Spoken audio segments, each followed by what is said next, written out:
Hit subscribe to the DIY Writer to support your hardworking authors and also lessen your chances of ending up as a victim in their next book.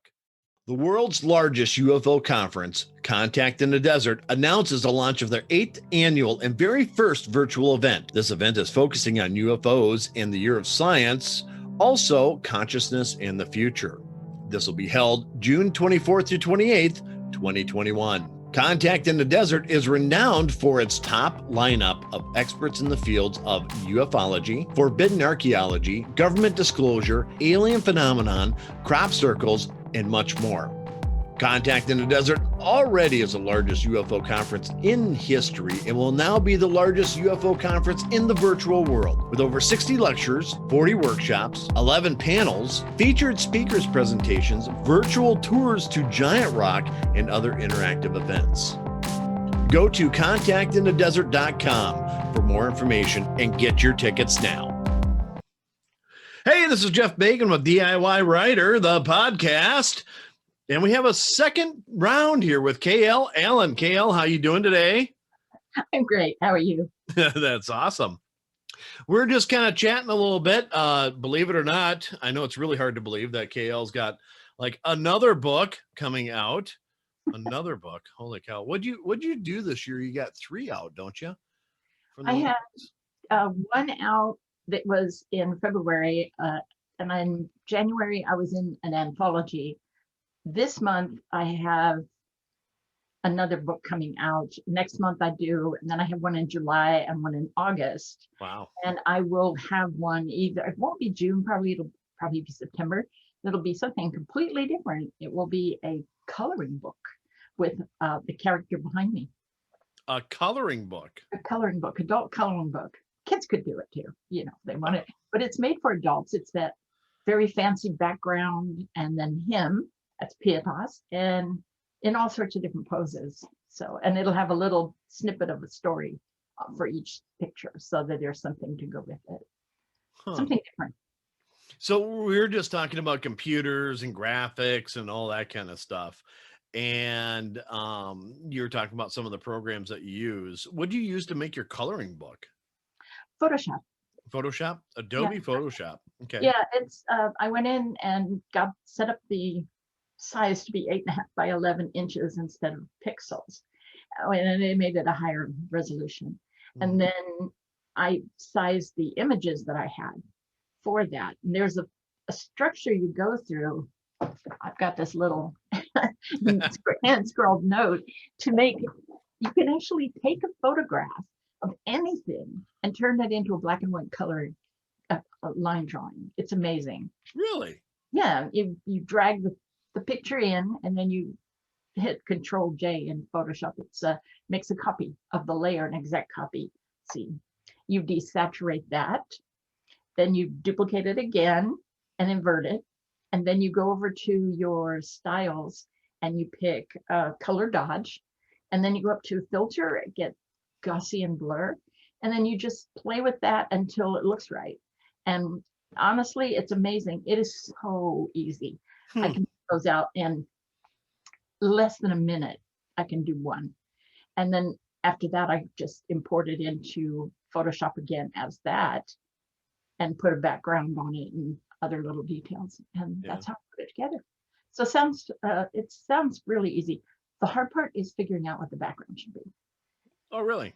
Yeah, because you can't just stick any background in there. It has to make sense with the story. I have one that is him standing in the middle of a circle of columns, like an old-fashioned Roman ruins or something. Yeah.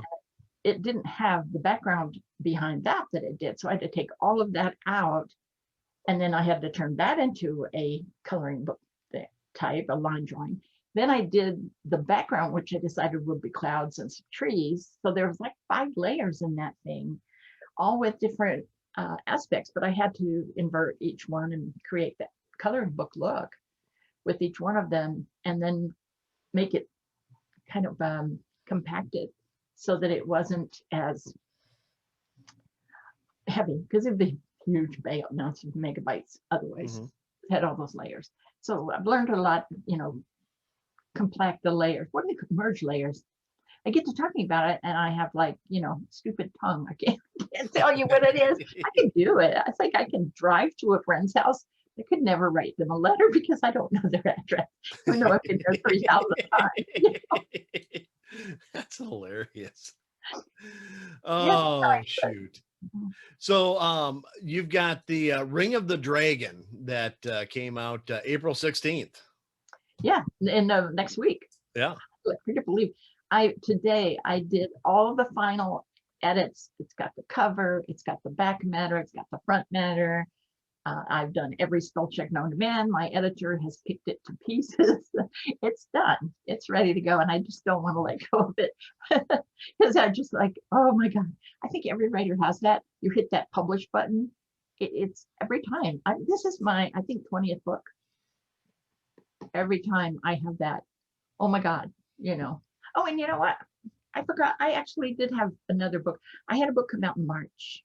Mm-hmm. So it was January was the anthology, and March was a book called Wolf.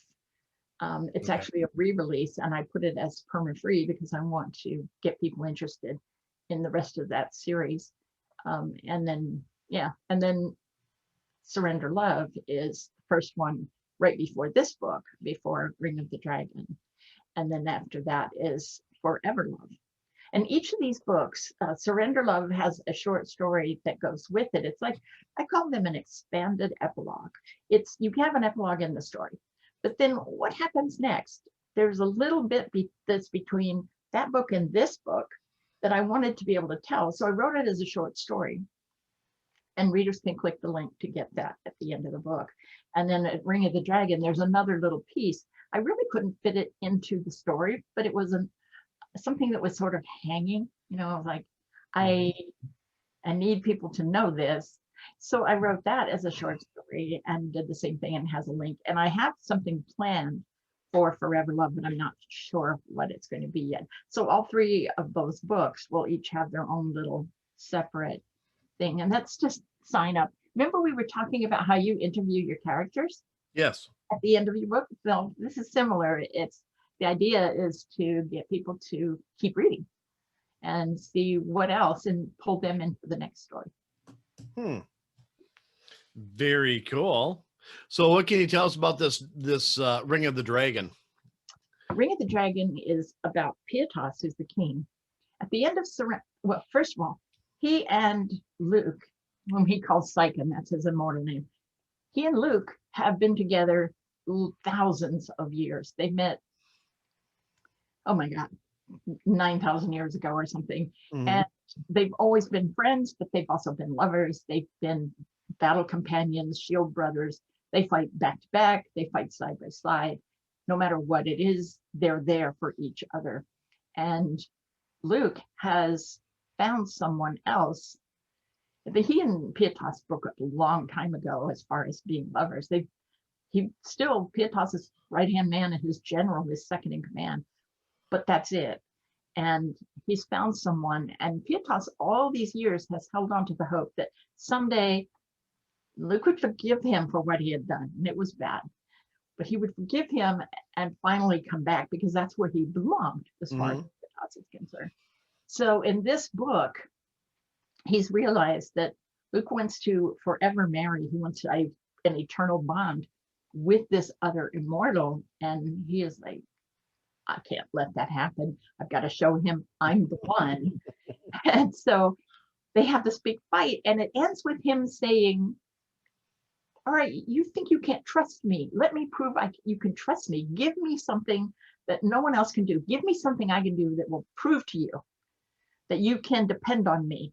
And so Luke gives him this task to find a horse that Azora, he's in love with, had sold 5 years before on this backward little planet. It doesn't even have like the internet. I mean, it is there. It's so barbaric.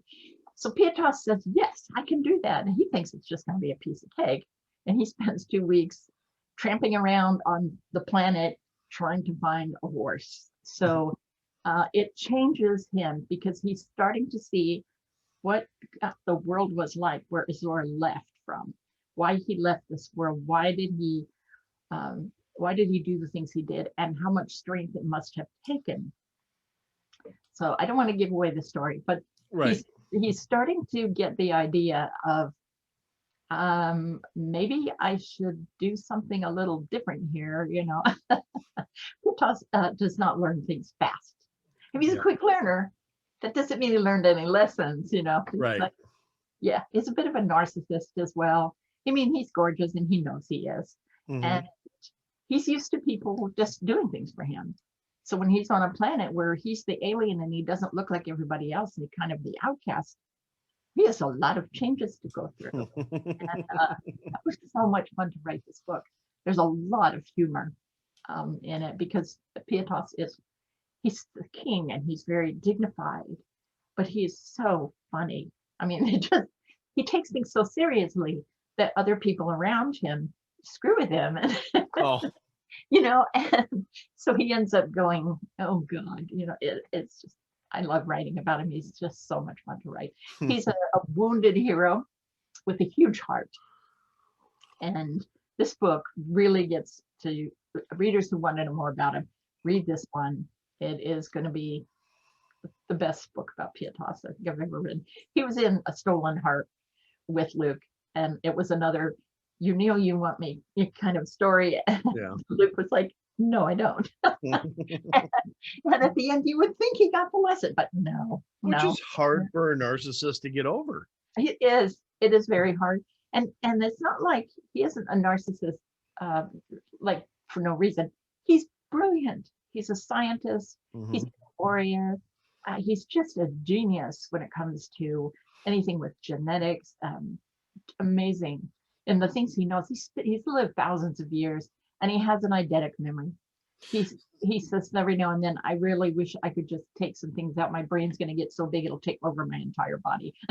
So does he just have narcissistic tendencies, or is he a true, like a clinical narcissist where So his tendencies, Okay. he's kind of gotten to the point where he just expects certain things to be done. He has psychic gifts that make him a little different. He has the ability to, what they're called, compel someone to do something. Sure. That's a gift of compulsion. So if he wants something and he decides he's just going to play with it, if you're near something he wants, he'll make you pick it up and bring it to him, and you won't even know why you did it. I mean, just because he wants to play with the. See, and I really feel that because I have a 3-year-old that has that same power over me.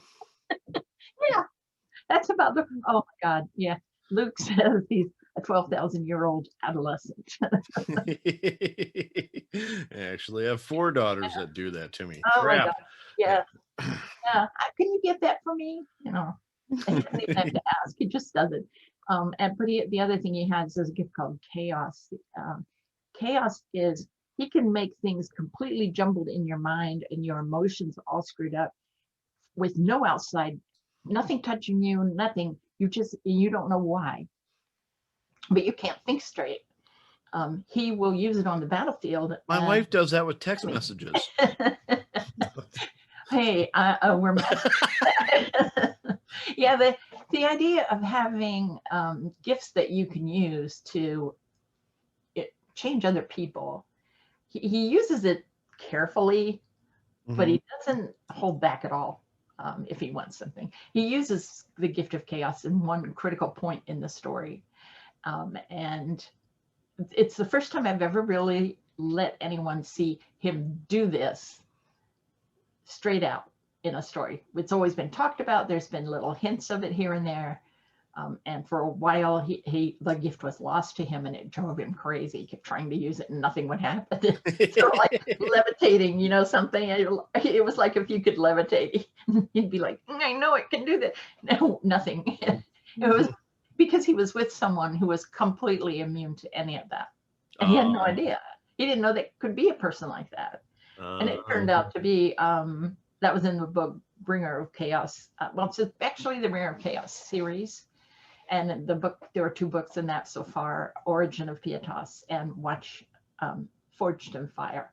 I want to write one called Watch Your Six, because his human friend who's completely immune to him is named Six. And I thought Watch Your Six would be a great title. And so Very clever. Yeah, his 6 is the one who made him realize that humans, their finite lives had an impact. He could never understand that. He was immortal himself. He had Mm-hmm. no concept of it. And finding out, finding this friend who was everything to him. I mean, they were never lovers. It wasn't that kind of thing. It was friendship. And it was the kind of friendship where somebody would do anything for you. It was the bestie, you know. Mm-hmm. And when he meets 6, he starts to understand the idea of loss, because when if 6 dies, he's going to never have anyone who loves him back and treats him the way 6 does. That's just the Right. way it is. So it really changes him in a profound way. Beatos has a lot of different character arcs in stories, because if you're immortal, you've got a lot of things to work on and Oh, yeah. plenty of time. So I always try to show him growing and changing in some way.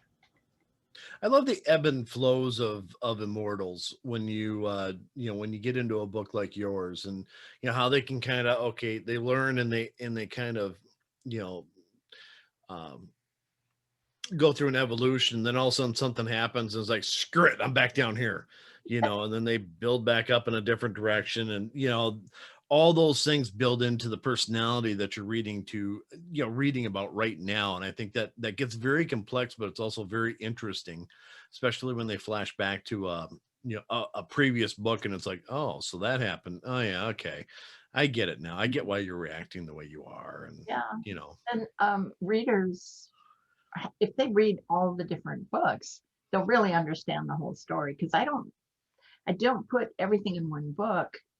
There's like, why is Pietas the way he is? Well, you get pieces of why by hmm reading all the different books where he is. He's in every book I've written except one contemporary romance that I had as a one-off. He's in everything because he's the king and everyone is responsible to him. So in some way, even if it's just a mention or holy crap, he's coming, hmm so he's there. And but there's some details about each of the characters is in every book. Something you will never know about Luke if you don't read A Stolen Heart. You would never know about Senth if you hadn't. Senth is Luke's adopted mortal son, hmm and he is in. He's not directly in Ring of the Dragon, but he is in Surrender Love, and he is in Forever Love. And Senth is Luke's Achilles heel. If if this mortal child, and how he found him and why he adopted him, is in A Stolen Heart. It's one of my favorite books. There's so much origin in that story. How did he meet so and so? How did this person come into his life? Why is that important? So many different levels. When you're writing a saga, like all these, I hope hundreds of books, or maybe someday, there's so much to play with, and I want to layer in details in different books so that it takes readers on a journey to go and see all the different things that happen. What I want is for them to go, oh my gosh, well, why does he feel okay? I want to read this book. Oh, I need to read that book. That's the idea. To tell entertaining stories. I love telling stories, and to get people to really go deep into the world. I actually even built a tour on my website. So if you want to see the different planets, you can click visit a world. There's like 22 different planets that you can visit, and it's got a little detail about each one. I would like to develop that more, hmm a lot more with it. But I want Well, readers to blur the line between reality and the story. I had one reader, it's the best review. She said, I was reading this book and my cat made a noise, and I looked up, and it shocked me that I was in my own house. I thought I was where you were writing. Like, oh my God, I want to frame that, put that on the wall. right. That's amazing. That is So awesome. That yeah, is awesome. So what was the inspiration behind creating a coloring book? That's interesting to me. well, I kept seeing them everywhere. And if you go into any bookstore, there's like a wall of them. They're very popular, and it's great therapy. People do it in groups, therapy sessions where They get a whole bunch of adults sitting around because you're going back to this, you're using a different part of your brain. Mhm. You're coloring, you've got a different mindset when you're doing that. You're thinking about color and what goes good and should I stay on the lines? Do I even care? And you're talking. And if you're in a therapy session that's being led in such a way, it can break down barriers and help people relax and Mm. actually share more. And then there's other things. It's just like, a lot of people who crochet like to get together and they will have something to drink or something. And they're all working on different projects, but they're sitting there crocheting and just talking away because their hands are busy, but they don't Mhm. need to be thinking about it. They're just doing the same, whatever. And so it's the same thing with coloring. You can sit down with a friend and they color a page, you color a page, and you share the colors and, oh, I like this one. So Right. yeah, I do that. I take some pictures with me to conventions. And then I have a session one night where I ask for a table kind of out of the way in the, somewhere where people can see you, but you're not in the way. And then I just put out a whole bunch of different colors and, different kinds of pencils and crayons and whatever. And Yeah. people come by and they'll sit down and they'll talk to you while they're coloring. So I sit there and I'm kind of coloring, but I'm more listening, and then I take a picture of them with their drawing and I can share it on social media. So I Huh. get their permission, to do that. But they really like that. And the same picture could be colored in 1,000 different ways. So it's really, it's fun. So I thought it would be great to do one. My other inspiration is my son, Kayelle Allen, who Mhm. is a graphic designer. He created a book as an inspiration for other people to create characters of their own. He called it Nameless Original Characters. And he did drawings on his Twitch page each week. He would create um, a new character, and then he would color it. But he always kept that line drawing separate. And then he put all of that together in a book. I think it's 24 to 26 different pictures. And he published it early there this year on Amazon. And so I've got a published author for a son. So that's really cool. That is cool. And but and it sold really well. He was so happy that it did. The idea is to create a character that you could use to have a character in a game or to write about. It was just meant to be an inspirational type of thing. And I thought, I've been doing these coloring things for a long time. Why don't I put it in a book? I could do that. So that's where I'm headed. Hmm. That's very cool. I don't know that coloring therapy would work for me. I just like black. Well, you'd be easy to please. Paint it black. Yes, Rolling Stones. Yeah. There you go.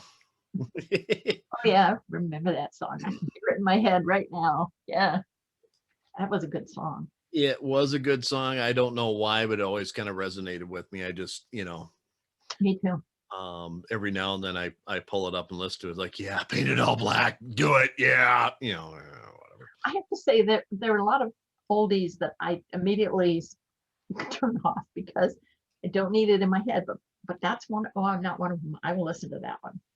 What was funny was this weekend, I was screwing around with my phone. And I put Led Zeppelin on. Oh wow. And my 1-year-old daughter and my 3-year-old daughter all of a sudden came over to me. It's like, what's that? And it's like, cool. You They like like Led that. Zeppelin. That's cool.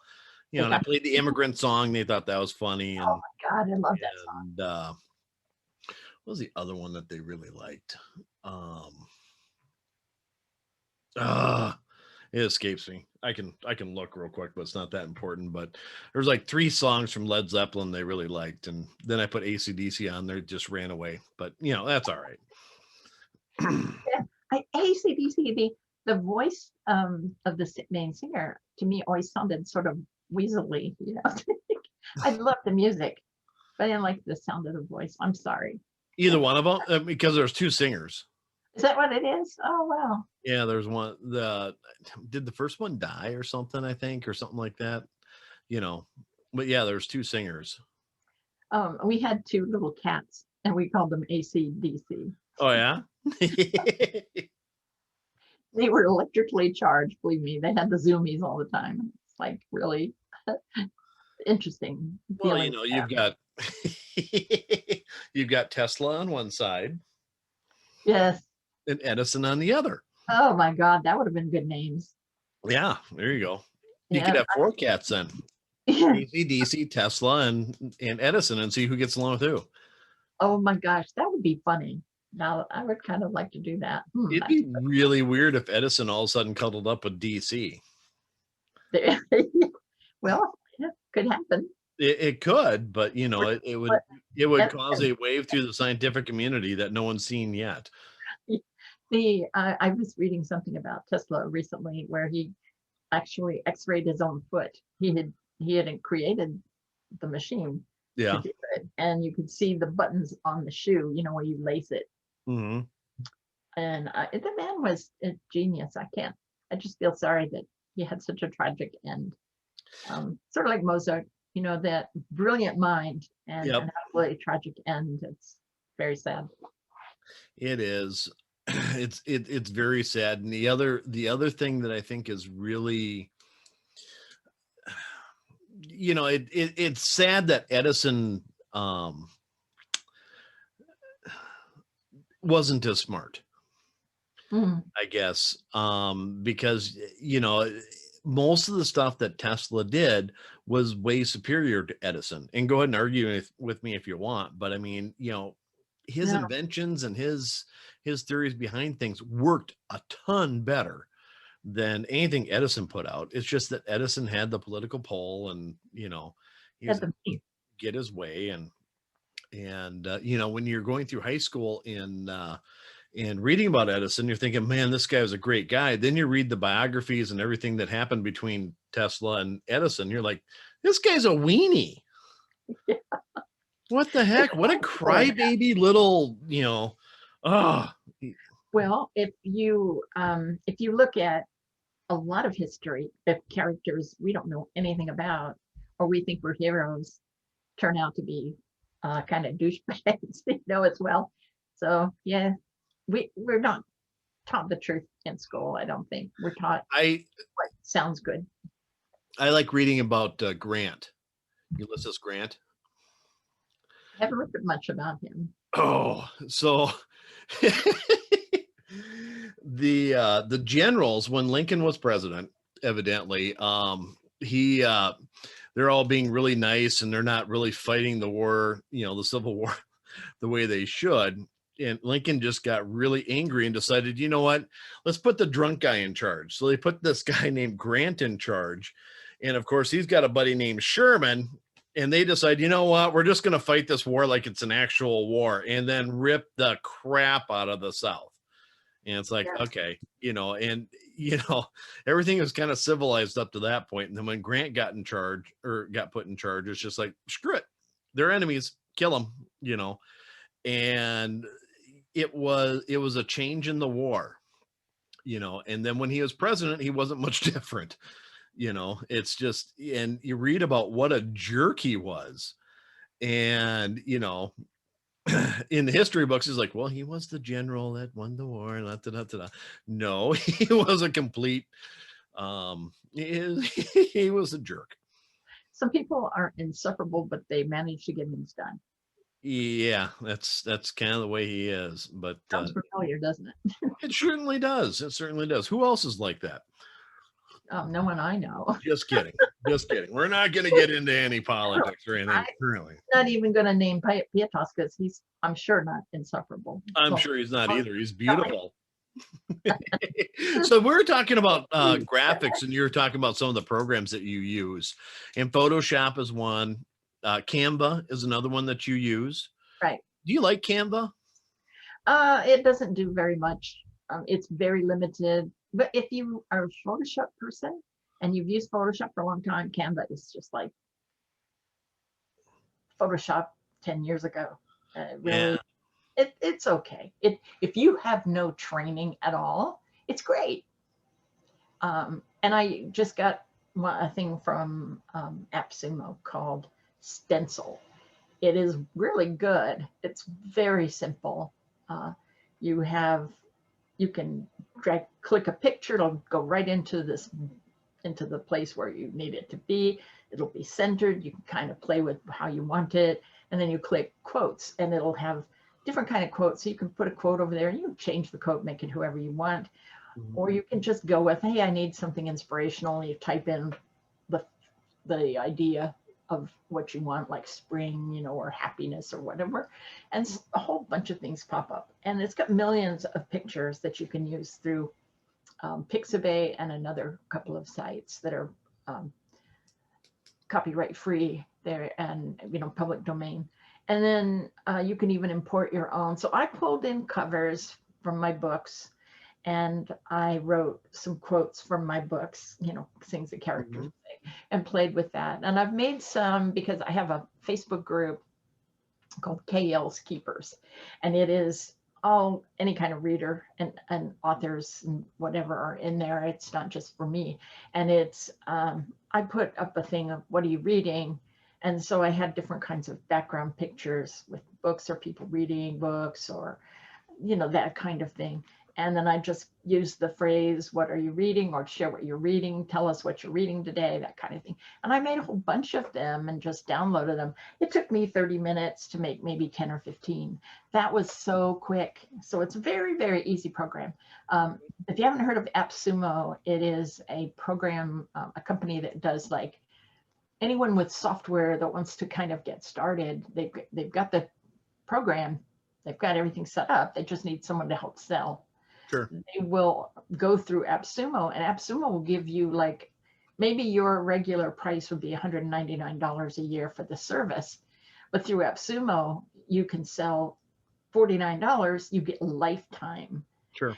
And so they only offer it to X number of people, but AppSumo will put it out, and by the afternoon or the next day, everything's sold out. It's done. But they do specials with other companies like Deposit Photos. They will do $49 for 100 pictures, which they're $7 a piece on Deposit Photos. So if only Kingsumo were so good. Yeah, and I use photos all the time. So I think I have over 2,000 in a thing, because when they went on sale once for, it was 100 for $35, and I bought 3 sets, and then I went back and I bought 3 more sets, and and they did this several times. So each time the last time I didn't bother because I had so much, and they never expire. Yeah. Anyway, I use AppSumo for just about everything, any kind of software. I first go look and see if they have it, Right. Because it'll be cheaper. But I got Stencil, which is about $100 a year. I got it for $49 for a lifetime membership. I have every single thing they do. It's the end, all of it. I love that. Do you do a lot of inspirational type graphics? I do some. I'm not really big on just putting up an inspirational graphic like on Twitter or something, but I do use images in any kind of blog post, any kind of Facebook, anything on Twitter.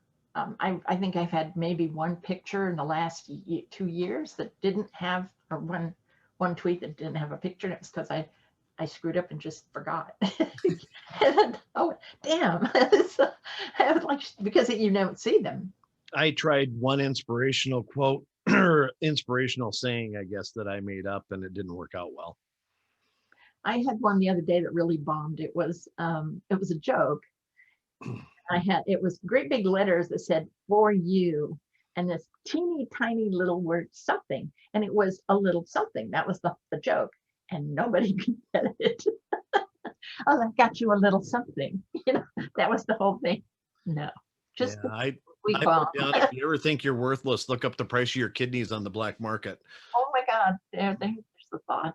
Oh, it didn't work out well. Yeah. I don't want to be Googling that. You know what I mean? I already Googled some weird stuff. Being a sci-fi writer, or what is the most poisonous substance known to mankind? Yeah, I was having a discussion with a graphic designer that I hired who lives in Germany. Yeah. To do some things for my books. And so we were going back and forth about these dangerous weapons, and we just started laughing that, oh my God, all the alphabet people will be watching me. Right. Oh my goodness. Yeah. I think the only thing that saves authors right now is that the NSA has so much information they can't get through it. So they really have to target you in order to, figure out that, you're either an author or a psychopath. Or both. Yeah. I have, and then again, the guy who's standing back there, he's from Russia. So I have ties to Russia too. He's from Russia? Yeah, he's Russian. Oh. He lives when I met him online, he was in St. Petersburg. Now he lives in Moscow. And, but yeah, I've known him for a long time. I was looking for a picture of a male angel for a friend, and I came across him. He was cosplaying Sephiroth, who is a one-winged angel. Oh, yeah. From Final Fantasy. And he was perfect I didn't realize that's what it was, because I didn't know that was Sephiroth. But he looked like Pietas to me. And when I zoomed in on the picture, he was looking straight into the camera, and it was like he was saying, "Where have you been? I've been waiting for you to find me." As I just couldn't find anyone who looked like Pietas. And this guy looks, when I picture someone in my head, I have a real clear, he looks like what I've always seen Pietas. Mm-hmm. So it's really strange. I gotta tell you though, I made a video. It's like a slideshow kind of video of him performing a ritual that Pietas performs. It's like a proof of strength that's not religious. Sure. And I found a voice actor named Zach Black who read it for me, and he sounds the way I hear Pietas when I'm writing him. It's the most weird thing to see the actual looking person and the actual voice merged on the screen. It's just really, really bizarre. Sure. But then recently I had a chance to meet a guy named Zachary Johnson, who does audiobooks. Now, Zach had offered to read up to an hour of an author's work at no cost, because he's wanting to build his own own YouTube channel. And he's read over 50 different audiobooks. He's amazing to listen to. So he read the first 5 chapters of Ring of the Dragon. And the thing is, he performed it as Pietas. Now, while he didn't have the same voice, he had the attitude. Oh my God. I mean, he even did gestures I didn't write into the story that Pietas would have made. Like, there's one place where Pietas is trying to control himself, and he's like, breathe, breathe. And he's thinking it. And Zach went like this, breathe, breathe. And that was what I pictured, but I didn't know how to write it, so I left it out. But he did it. I was like, oh my God. So yeah, so you can hear that. He's on YouTube. I have the link to it on my website. Oh, do you? Okay. I have a thing on my website called the Creative Team.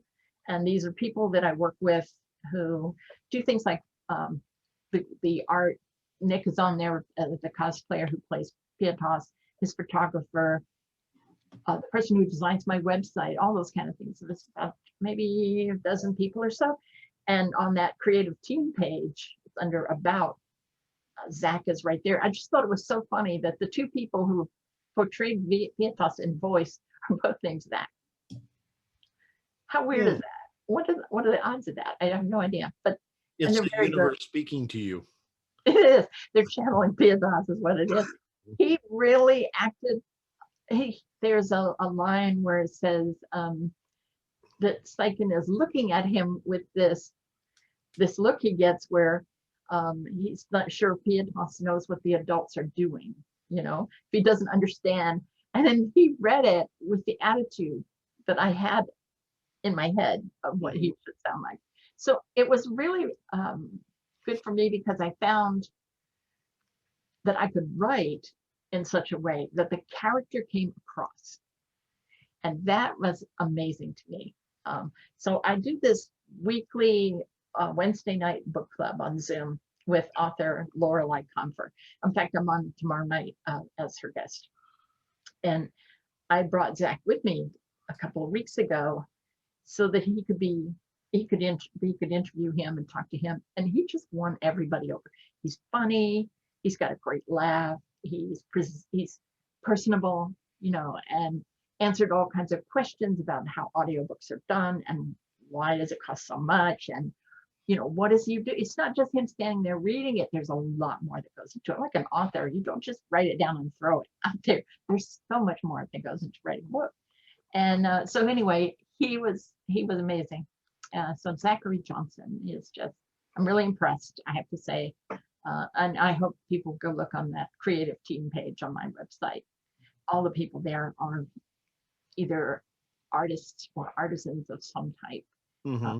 And even my personal assistant, my virtual assistant is there, Dee Dee. She makes it possible for me to do the things I do without having to take so much time away from my writing. Very cool. I'm just writing some notes here. I'll probably throw that link down in the description of the show notes at least. Yeah, that'd be great. So somebody can take a look and Zach Johnson, cool.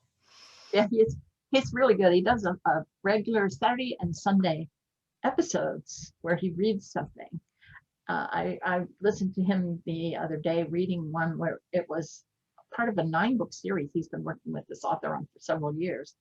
And in this snippet, he's reading a part of a character they evolved from birds. And so everything is feathers and gizzards and wings. And I mean, the writing is flawless. It's just absolutely flawless. But he performs it as this bird creature perfectly. You just have to, I'm so impressed, I have to say. Very cool.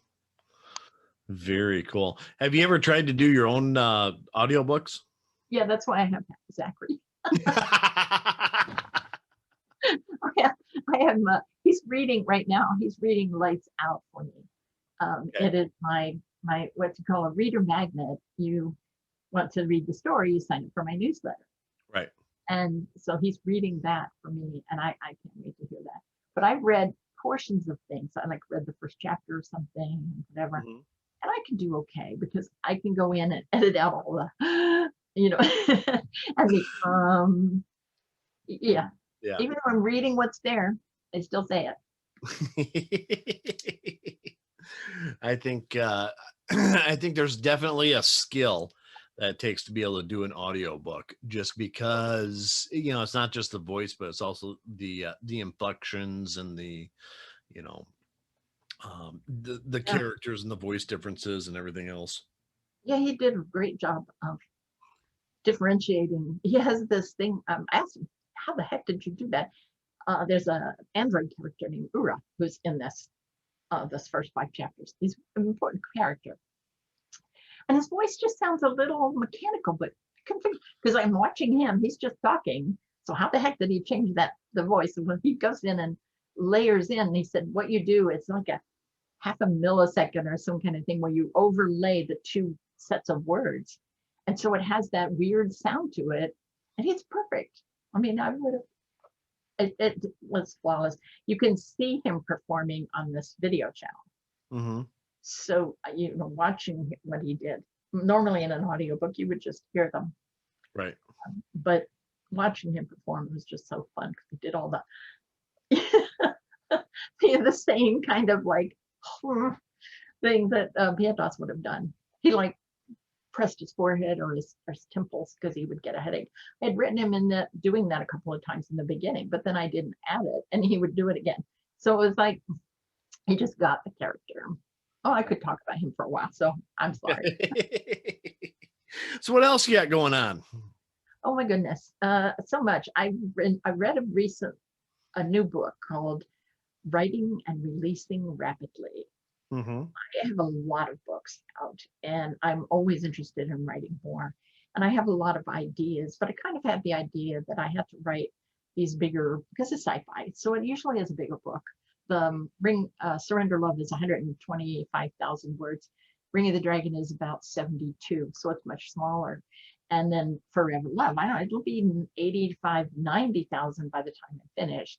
So they're good sized books, but you can also write smaller ones. And this book kind of helped me give myself permission to do that and to write more frequently. The idea behind it is so simple. You're going to be writing anyway, and I can write fairly fast. So you write a book, you don't release the book though. You just go to the next one. And when you finish the third book, you release the first book. And then you have it set so that like a month to 6 weeks later, the second book is released. And by then you're on the fifth book. So you are releasing books every so many weeks, every 6 weeks or so. And as long as you're releasing books, Amazon puts you in a different category because you're making them money. Right. And so the other thing you do is when you put up that other book is you put it on pre-order.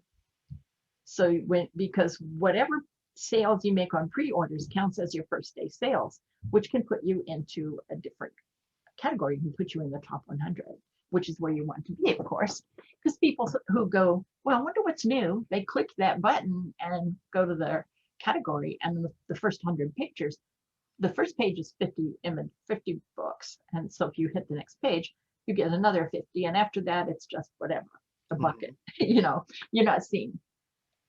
So when I released Wolf, I was very surprised. I didn't expect, I put it on perma-free. So once it went free, it hit #1 in the free version of sci-fi, it was sci-fi adventure LGBT. Yeah. And it has stayed in the top 10 through the entire month of March, and it's still in the top 10 today. Cool. When you get to that point, everybody sees your book. And when they keep coming back and they keep seeing it, it's like, well, I think I might read that. Once they read that, they want to read the others. So right now, those are on pre-orders. So and I'm making sales with pre-orders with those books. So it's cool. A very good way to introduce people to your series. I don't plan to make any other books perma-free, but the day before and the day of Ring of the Dragon's release, I'm going to make Surrender Love free because it's on KDP, and I'm taking out some book ads in different places like Robin Reed's and some others. And then I'll do it again with Surrender Love when Forever Love comes out, because Surrender Love is the book I want everyone to read. Once they read that, they want to know the other stories. Sure. So they'll read those. So the idea is you don't have to, with rapid release, you don't have to promote every single book like it's the last book you'll ever write. You just keep really promoting 1 or 2 books that are pivotal in your series. And that, because if you can get people to read one, they'll read the others. That's the whole point. So that's my new thing. So you're looking to rapid release every 6 weeks? Yeah, right now I have it set that way. I did April because it worked out, and then May 13th is when Forever Love comes out.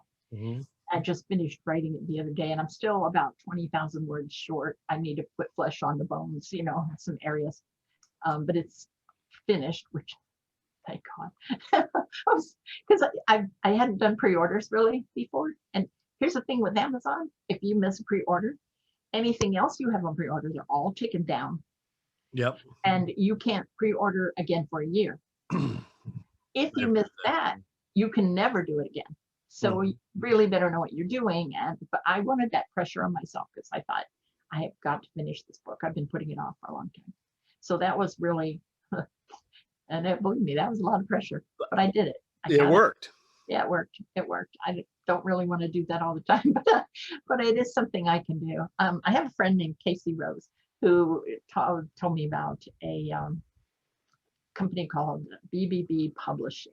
It's not a publisher. What they do is they coordinate authors putting out anthologies. So someone will make up, like, here's the idea. I'm in one called Single Fathers. So doesn't matter what the genre is, just the idea is you have a single father. So I'm writing a story set in my own empire with that concept. So I'm still staying in my own universe, but I'm able to get into other anthologies and things like that. Casey's the one who told me about it. She's also the one who told me about the writing and releasing rapidly book. I think the author's name is Elena Johnson. Okay. she's very easy to read a book, and she just talks to you like I'm talking to you, just like you're sitting there with her. It's very good. Cool. Nice way to learn something. I get a kick out of, there's a lot of information out there about rapid release. And I get a real kick out of, you listen to one person, they're like, every 3 weeks, you need to do this. Otherwise, you'll never get ahead of the Amazon, algorithm, blah, blah, blah, blah, blah, blah, blah, blah. And it's all scientific and everything else. Next person, stockpile books and do it every 4 weeks, every 6 weeks, whatever. And I've come to the conclusion that it doesn't really matter. You got to do what works for you. Yeah, I mean, if you can stockpile and throw it out every so often, then I think that works out a lot better. And then you get into I do think shorter books are better. I think like epic fantasy and sci-fi, I think are going to get to, between a 50 and 70,000 word book. And then there's going to be another release because, I seem to think the market's right between $2.99 and $4. And I think that you're going to see these smaller books come out because authors can put them out faster than a 120,000 word book. My Surrender Love was one of those books that had such a huge story, it needed the length. But Ring of the Dragon, it's much shorter because it has a character arc. It has everything the other book has, but it's focused on one person. Surrender Love is 2 heroes. Mm-hmm. Each had their own character arcs, and in Ring of the Dragon, it was absolutely one person's point of view all the way through the entire book. So it was much easier and much shorter. And I realized when I do that, I do write a much shorter book. It's not first person. I have one story in first person. Yeah. Everything else is not. But I have so many. I started writing down. She suggested write down the ideas that you have and look at things you might have started that you might be able to finish and things like that. And I had 188 stories just with ideas that I jotted down and just brainstorming. I could write for a long time if I imagine that. So now that I never thought about it. Mm-hmm. I just would go, okay, now what do I need to do next? But now I have a huge list to work from. And there are things I could use. I have the same universe for everything, but different time periods. So like the Ring of Chaos period stories are like 10,000 years prior to the current books that I'm writing, like Ring of the Dragon. Uh-huh. But other books, every other book is the same. I'm in an anthology called The Second Law. And it didn't matter what the second law was. It could be second law of robotics, could be whatever. Just anything that was a second law, that was the theme. So I wrote another story about a character from my short story, Human Perfect. I used the same character and had her in a different situation.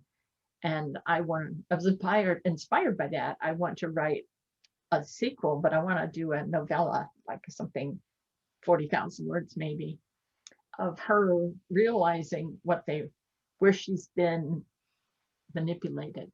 Sure. And, a kind of a suspense or thriller with her realizing. And once she realizes what's going on, the people who were manipulating her are going to want to silence her. So what will she do now? Mm. So it's that kind of a story. And I'm really anxious to write that. It's in the same universe, like I said, but on the other side of the galaxy. They're in the Terran Crescent, which is around Earth. And then the Tarthian Empire is literally across the galaxy. So while I'm writing in the same overall universe and time, my immortals can move from different places. So they might show up in one of the Human Perfect stories. Who knows? Very cool. Yeah. Very cool.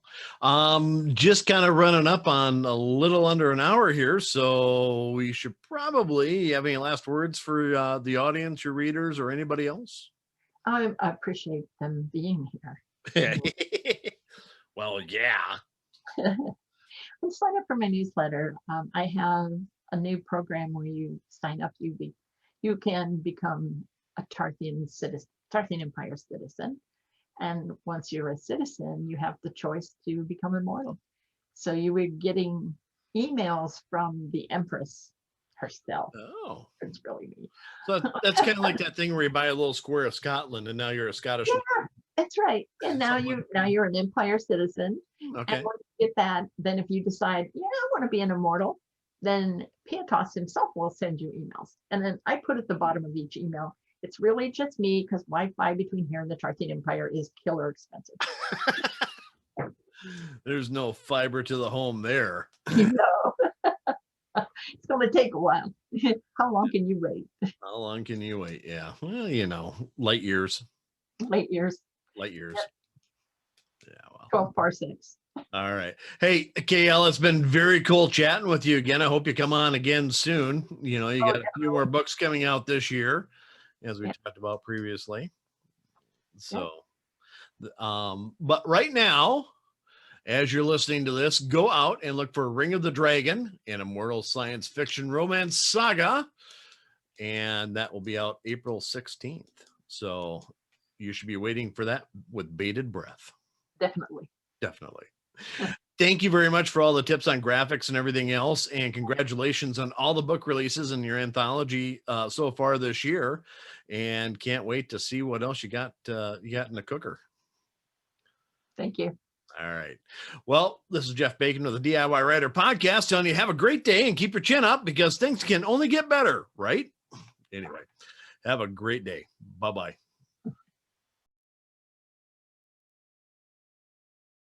Please hit the subscribe button. I get a bonus for every subscriber and I only need 1,506 more to become a full-time paid employee. Help me please.